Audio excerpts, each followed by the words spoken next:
आजकल बच्चों के प्रेम में क्या होता है, सबसे पहले पासवर्ड शेयर करते हैं कि तू मुझसे प्यार करती है, हाँ तो पासवर्ड दे, तू मुझसे प्यार करता है तो पासवर्ड दे।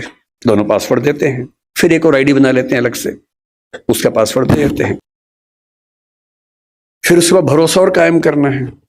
फिर रात को 2 बजे जब पेरेंट्स सो चुके हैं, फिर वीडियो कॉल करते हैं। भरोसा करती है, हाँ, तो फिर कपड़े उतार वीडियो कॉल पे। ये खेल शुरू हो जाता है। अपने बच्चों को समझाना है, दुनिया का कोई भी इंसान कितना भी भरोसेमंद हो, ऐसी गलती ना करे। लड़का हो तो वो भी ना करे, लड़की हो तो वो भी ना करे। और ये हमारी पीढ़ी निकल गई है, हमें नहीं पता कि ये भी खतरे होते हैं। हमारी पीढ़ी में ये सब खतरे थे ही नहीं, हमने कम से कम ये सब नहीं झेला। हमारी पीढ़ी में ये था कि गलती से आप कहीं हैं, नहा रहे हैं, किसी ने देख भी लिया, फोटो नहीं खींच सकता था। फोटो खींचने के लिए फोटोग्राफर बुलाना पड़ता था बाहर से, या तो हर आदमी फोन लेके घूम रहा है। और फोटो अगर खींच गई, अगर आपको भी ऐसी मासूमियत आपके अंदर है कि मैंने फोटो खींच ली, मेरा फोन तो एयरप्लेन मोड पे है, मेरे फोन में ही है, बाहर तो गया ही नहीं, इसको बोलते हैं मासूमियत। अगर आपने फोन में फोटो खींच ली है और डिलीट कर दिया उसको, अगर आपको लगता है डिलीट हो गई, तो ये मासूमियत है।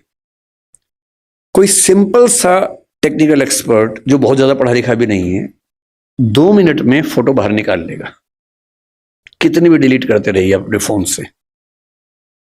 और एक बार इंटरनेट पर चली गई तो दुनिया की कोई ताकत उसको परपेचुअल मेमोरी से डिलीट नहीं कर सकती। और दुनिया के इतिहास में जब तक दुनिया रहेगी, वो फोटो रहेगी, वो वीडियो रहेगा, कोई नहीं छिप पाएगा, कोई बच नहीं पाएगा।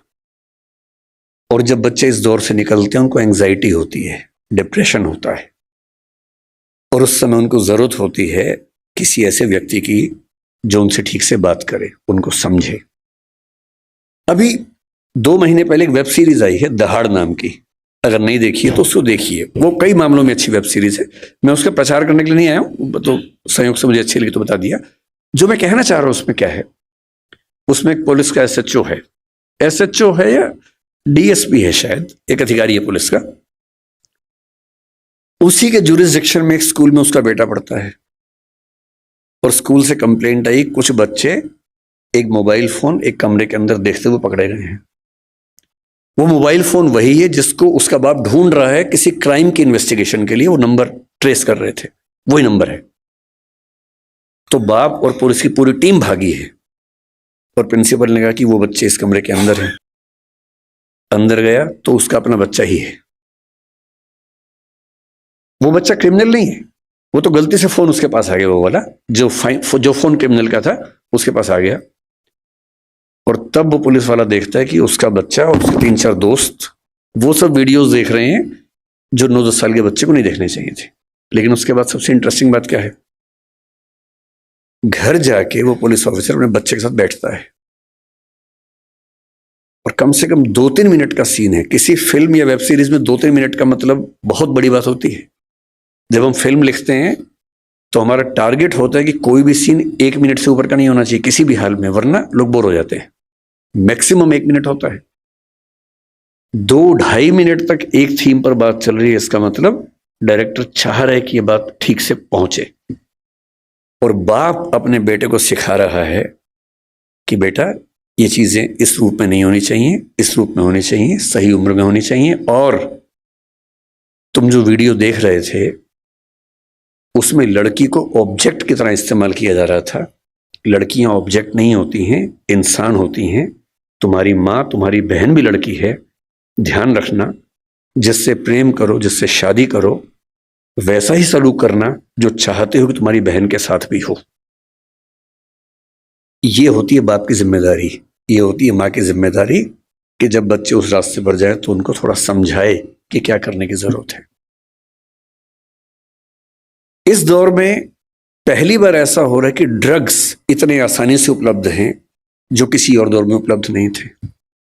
कंपटीशन जितना कभी नहीं था उतना आज है, इसलिए कोटा में ऐसी घटनाएं रोज सुनने को आ रही हैं हमारे सामने।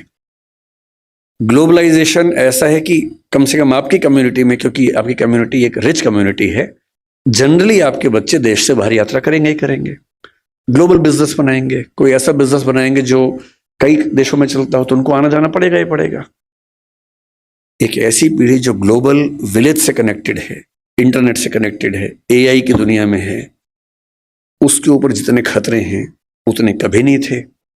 इसलिए पहली बात जो मैं कहना चाह रहा था वो ये है कि थोड़ा सा मुस्तैद हो जाने की जरूरत हम सबको है।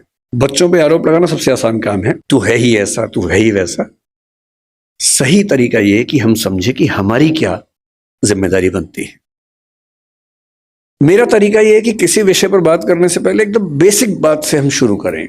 जैसे मुझसे लोग कहते हैं कि भाई पेरेंट के तौर पे हमें क्या करना चाहिए, क्या नहीं करना चाहिए।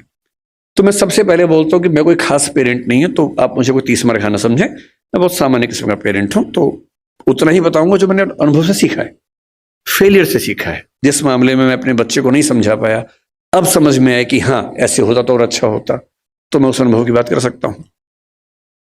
सबसे पहला सवाल अपने आप से यह पूछना है कि हम अपने बच्चों से चाहते क्या है, पर्पस क्या है हमारा। अगर पर्पस स्पष्ट है तो तरीके सारे मिल जाएंगे, अगर पर्पस स्पष्ट नहीं तो तरीके नहीं मिलेंगे। मैं अपने बच्चे को किस रूप में देखना चाहता हूं, अगर ये क्लैरिटी है तो सारे रास्ते क्लियर हैं।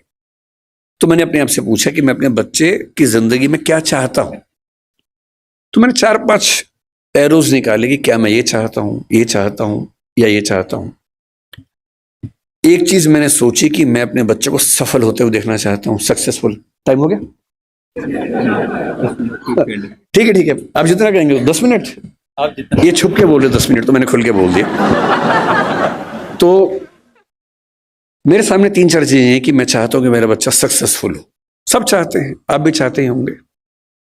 सक्सेस का मतलब है खूब पैसा हो, पावर हो, प्रसिद्धि हो, सामाजिक रसूख हो। फिर मैंने सोचा कि नहीं, मैं ये चाहता हूं कि मेरा बच्चा कायदे का इंसान बने, उसमें एम्पैथी हो, पेरेंट से, परिवार से, दोस्तों से, समाज से अच्छा संबंध हो, कमिटमेंट्स पूरी करता हो। फिर मुझे लगा ठीक है कमिटमेंट्स, लेकिन मैं चाहता हूं कि मेरा बच्चा इतना मजबूत हो, स्मार्ट हो कि किसी भी चैलेंज को झेल सकता हो, घबराए नहीं। फिर लगा नहीं, मैं ये चाहता हूं कि मेरा बच्चा फिजिकली, मेंटली, इमोशनली फिट रहे, स्वस्थ रहे। फिर मुझे लगा कि सब कुछ हो तो कितना अच्छा है, लेकिन तभी समझ में आया कि सब कुछ तो मेरे पास भी नहीं है, तो मैं कैसे उम्मीद करूं कि बच्चों में हो जाएगा। तब मैंने अंत में एक चीज लिखी कि एज ए पेरेंट मेरी सबसे पहली और आखिरी इच्छा ये होनी चाहिए कि मेरा बच्चा खुश रहे जीवन में। इससे बड़ी क्या इच्छा हो सकती है? आप कहेंगे कि हाँ सक्सेसफुल हो और खुश रहे, ठीक तो है, पर मैं ये कह रहा हूं कि कभी कभी ऐसा हो सकता है कि सक्सेसफुल होकर दुखी रहे, और जैसी सक्सेस आप चाह रहे थे वैसी न मिलने के बाद भी खुश रहे।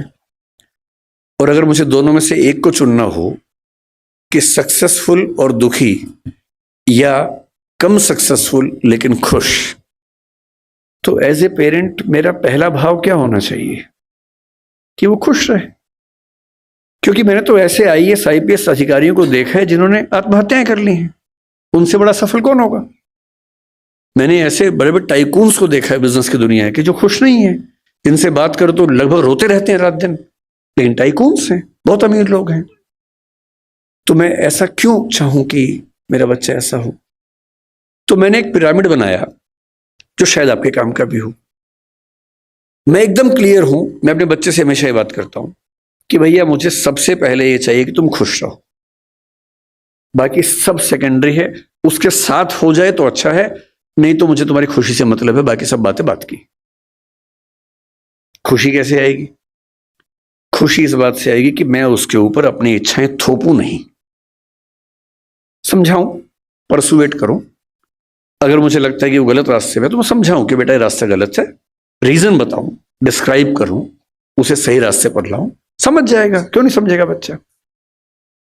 पर मैं अपनी जिद में उसके ऊपर उसका करियर इंपोज करूं, नहीं तुम्हें यही करना होगा, तुम्हें इससे ही शादी करनी होगी, तुम्हें ऐसे ही जीवन जीना होगा।